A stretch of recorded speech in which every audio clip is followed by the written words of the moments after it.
Hi friends, എല്ലാവർക്കും എൻ്റെ നമസ്കാരം. നമ്മളിന്ന് കൊറോണ കാലത്ത് വളരെ കഷ്ടപ്പെടുന്നു, ജീവിക്കുന്നു. വണ്ടികൾ ഇറങ്ങില്ല, ഒന്നും ഇറങ്ങാത്ത സമയമാണ് കൊറോണക്കാലം. പാർസലെല്ലാം വൃത്തിയാക്കണം. നമ്മൾ വെള്ളമൊക്കെ കെട്ടിക്കുന്ന അതിനകത്ത് കൊതുക് വരും, മുട്ടയിടും. അപ്പം നമുക്ക് അണുക്കളുണ്ടാവും. നമ്മളതിനൊക്കെ ചവിട്ടുമ്പോൾ നമ്മുടെ മേല് ചൊറിച്ചിൽ വരും, കാലൊക്കെ ചട്ടുമ്പോൾ. അതുകൊണ്ട് നമ്മൾ ഒന്നും ആവാൻ പാടില്ല. അതാണ് കേട്ടോ. പിന്നെ വണ്ടികൾ ഇറങ്ങില്ല, കൊറോണയ്ക്ക് സമയത്ത് പ്രായമുള്ളവരെ ഇറക്കില്ല. അങ്ങനെയൊക്കെയാണ് കുറേ സമയത്താവുന്നത്. പിന്നെ നമ്മൾ രാത്രി സമയത്തൊന്നും പുറത്തു പോകാൻ പറ്റില്ല. രാത്രിയിൽ പോയാലും പോലീസ് പിടിക്കും. അങ്ങനെയാണ് കേട്ടോ. ഇങ്ങനെയാണ് ഇവിടുത്തെ എല്ലാവരുടെയും അവസ്ഥകൾ കേട്ടോ. കൊറോണയുടെ മഹാമാരി കിടക്കണം. അതിന് നമ്മൾ എന്തൊക്കെ ചെയ്താലും കുറേ കഷ്ടപ്പെടുന്നുണ്ട്. നമ്മൾ കുറേ കഷ്ടപ്പെടുന്നൊക്കെ ഉണ്ട്. നമ്മുടെ ദൈവം എല്ലാം ചെയ്തു തരും.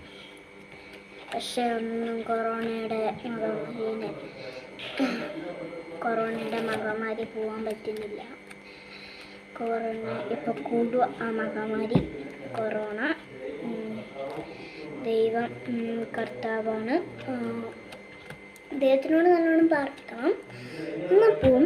പക്ഷേ പ്രാർത്ഥിച്ചാൽ നല്ലോണം കൊറോണ പോവും. നമ്മൾ എത്ര പ്രാർത്ഥിച്ചാലും ദൈവത്തിന് മതിയാവില്ല.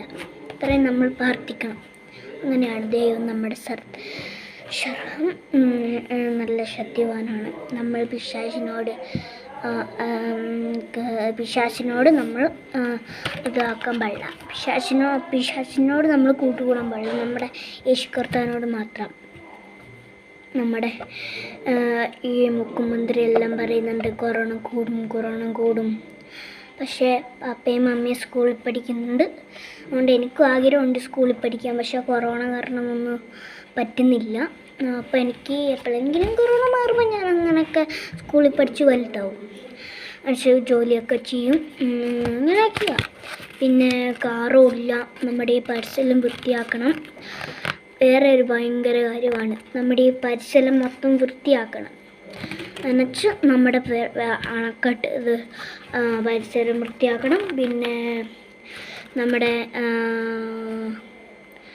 വെള്ളം കെട്ടിക്കിടക്കാൻ പാടില്ല, മഴവെള്ളം. അതിനകത്തൊക്കെ കൊതുക് മുട്ടയിടും. അങ്ങനെയൊക്കെയാണ്. അണുക്കൾ വന്നാൽ നമ്മുടെ കാലേ പറ്റും. അങ്ങനെയൊക്കെയാണ് കേട്ടോ.